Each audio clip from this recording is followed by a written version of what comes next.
जय हिंद, वंदे मातरम। नमस्कार साथियों, आप सभी का अपने ट्रिकी नंबर 1 क्लासेस में स्वागत है। और दोस्तों, आज का टॉपिक हमारा रहेगा साहित्य संबंधित क्वेश्चन। जो भी इंपॉर्टेंट क्वेश्चन है वही आपको कराएंगे। इसी के साथ अब दोस्तों हम बढ़ते हैं अपने क्वेश्चन की ओर।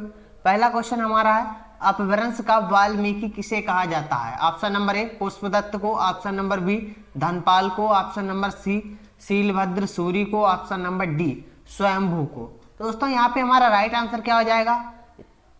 यहाँ पे हमारा राइट आंसर हो जाएगा ऑप्शन नंबर डी, स्वयंभू को कहा जाता है अपभ्रंश का वाल्मीकि। इसी के साथ आगे बढ़ते हैं और अब बात करते हैं क्वेश्चन नंबर 2।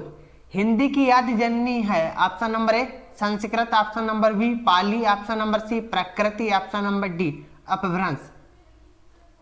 दोस्तों यहाँ पे अगर बात की आदि जननी की बात की जा रही है हिंदी की, तो हिंदी की आदि जननी कौन है? संस्कृत। ऑप्शन नंबर ए बिल्कुल राइट आंसर है। इसी के साथ आगे बढ़ते हैं और अब बात करते हैं क्वेश्चन नंबर 3।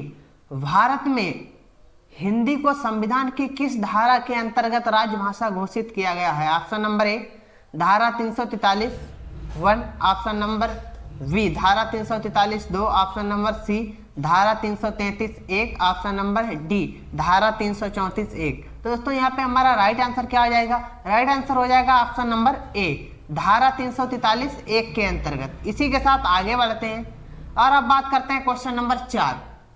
देवनागरी लिपि की सबसे बड़ी विशेषता है? ऑप्शन नंबर ए हिंदी भाषा की लिपि होना, ऑप्शन नंबर बी प्राचीन लिपि होना, ऑप्शन नंबर सी अनेक भारतीय भाषाओं की लिपि होना, ऑप्शन नंबर डी सर्वाधिक वैज्ञानिक लिपि होना, एक ध्वनि के लिए एक संकेत होना। तो दोस्तों यहाँ पे क्वेश्चन नंबर 4 का हमारा राइट आंसर हो जाएगा ऑप्शन नंबर डी सर्वाधिक वैज्ञानिक लिपि होना, एक ध्वनि के लिए एक संकेत होना।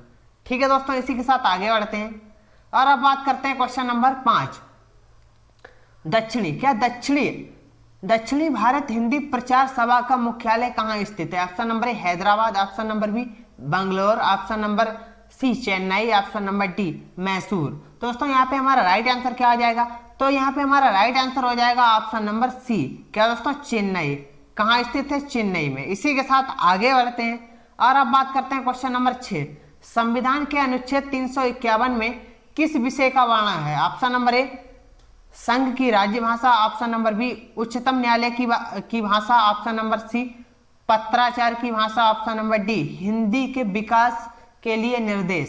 तो दोस्तों यहाँ पे अगर बात की जाए संविधान के अनुच्छेद 351 में किस विषय का वर्णन है? हिंदी के विकास के लिए निर्देश। ऑप्शन नंबर डी यहाँ पे बिल्कुल राइट आंसर है। इसी के साथ आगे बढ़ते हैं।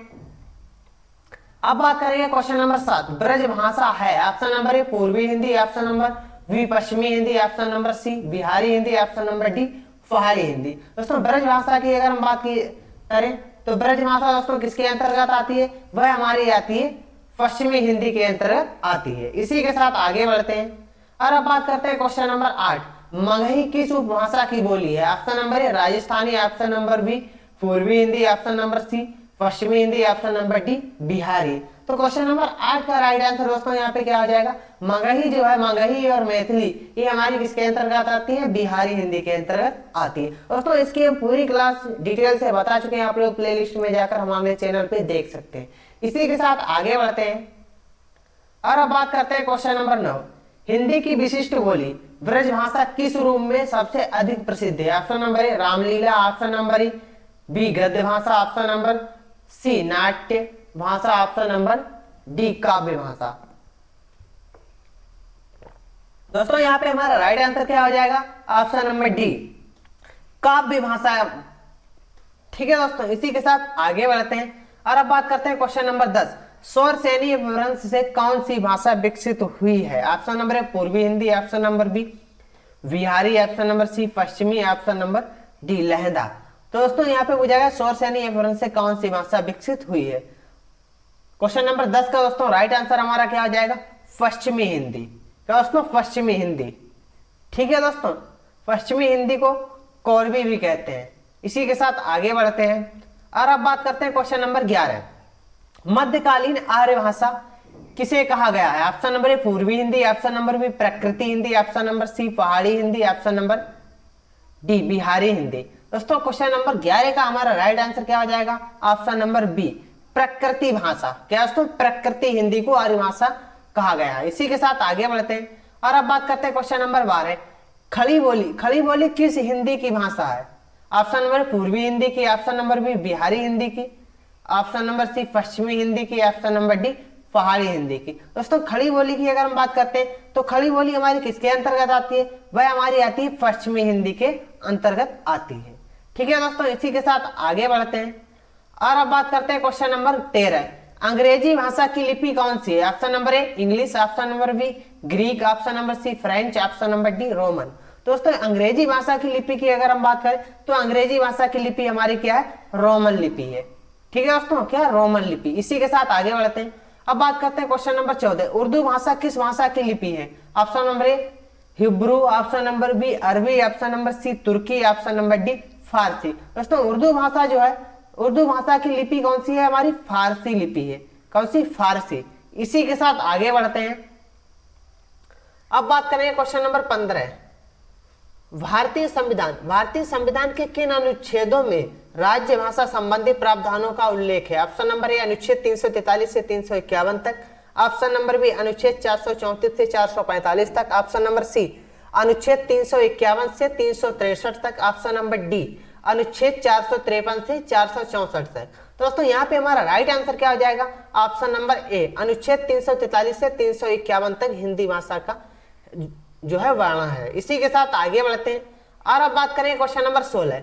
निम्न में से कौन सी पश्चिमी हिंदी की बोली नहीं है? क्या दोस्तों नहीं है, ये बात बहुत अच्छी तरह से ध्यान रखनी है। इसी के चक्कर में हमारे अधिकतर क्वेश्चन गलत होते हैं, तो इस पर बहुत ही विशेष ध्यान देना है।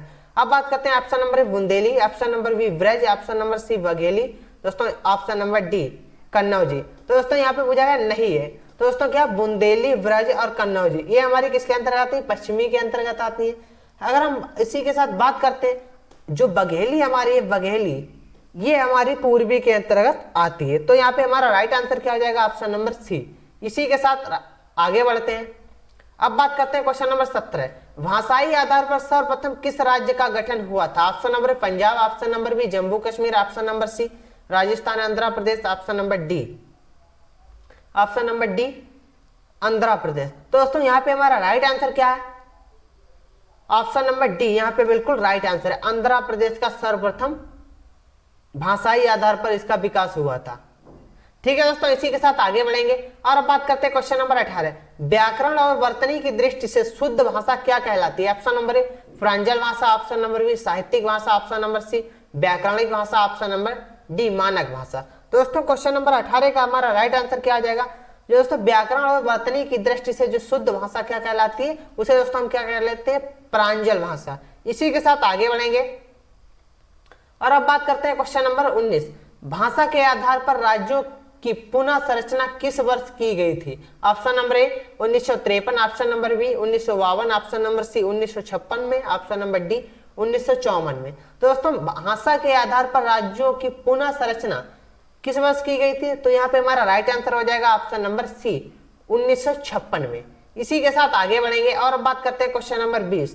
वर्ष 1955 में गठित प्रथम राज्य भाषा आयोग के अध्यक्ष कौन थे? Option number A V G Kher, option number B Suniti Kumar Chatterjee, option number C G B Pant, option number D P Subbaro क्या दोस्तों सुब्बोरोयान। तो यहाँ पे हमारा राइट आंसर क्या हो जाएगा? ऑप्शन नंबर ए जीबी खेर। ठीक है दोस्तों, इसी के साथ आगे बढ़ेंगे और अब बात करते हैं क्वेश्चन नंबर 21। क्वेश्चन नंबर 21 दोस्तों हमारा क्या कहता है? निम्न में कौन सी भारोपी परिवार की भाषा नहीं है? क्या दोस्तों भारोपी परिवार की भाषा नहीं है? Option number A Marathi, option number B Gujarati, option number C Malayalam, option number D Hindi.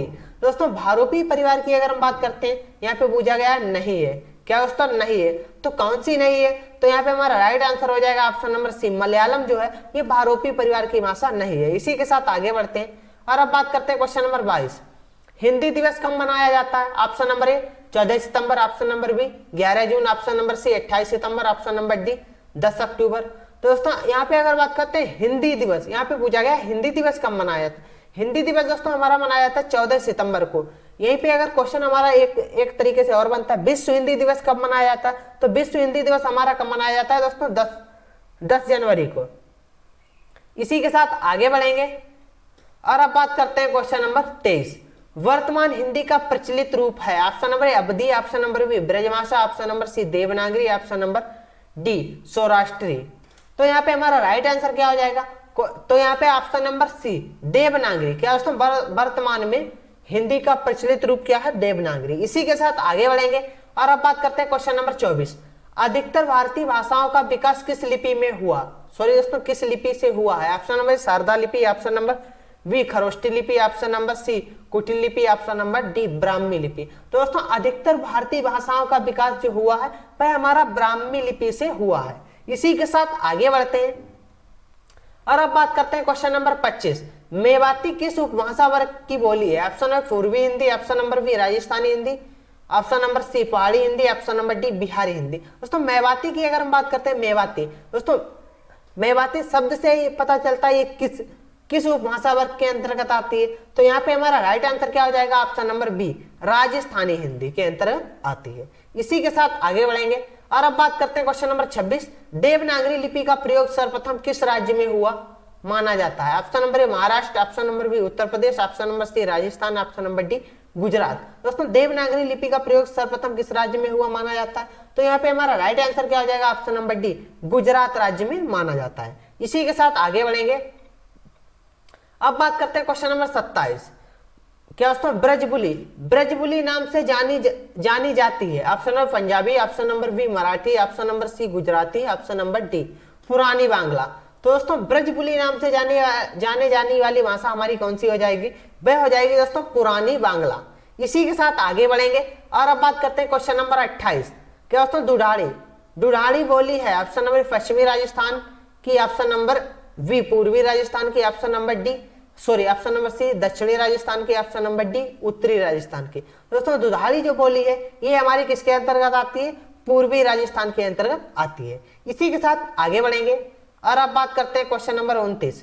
आधुनिक भारतीय भाषाओं का विकास किस भाषा से हुआ? Option number Shauraseni, option number B दोस्तों यहाँ पे मागधी होगा, Magadhi, option number C Prakrit, option number D अपभ्रंश। दोस्तों यहाँ पे हमारा राइट आंसर क्या हो जाएगा? आधुनिक भारतीय भाषाओं का विकास पूछा गया तो राइट आंसर हो जाएगा अपभ्रंश से। किससे? अपभ्रंश से। इसी के साथ आगे बढ़ेंगे और अब बात करते हैं क्वेश्चन नंबर 30। भाषा का निर्माण किसके सहयोग से होता है? ऑप्शन नंबर शब्द, ऑप्शन नंबर बी विचार, ऑप्शन नंबर सी ध्वनि चिन्ह, ऑप्शन नंबर डी वाक्य। दोस्तों भाषा का निर्माण किसके सहयोग से होता है? तो यहाँ पे हमारा राइट आंसर हो जाएगा ऑप्शन नंबर सी ध्वनि और चिन्ह से। ठीक है दोस्तों, आज की क्लास कैसी लगी सभी लोग कमेंट करके बताएंगे। और दोस्तों जिस भाई बहन ने अभी तक चैनल को सब्सक्राइब नहीं किया वह चैनल को सब्सक्राइब कर दे। और दोस्तों हमारी हिंदी की जो भी क्लास हमने डाल रखी है वह आप लोग प्लेलिस्ट में जाकर देख सकते हैं। बहुत ही आसान तरीके से, बहुत ही इंपॉर्टेंट है। ठीक है दोस्तों, इसी के साथ मिलते हैं कल की क्लास में। मेरी तरफ से सभी दोस्तों को जय हिंद, जय भारत।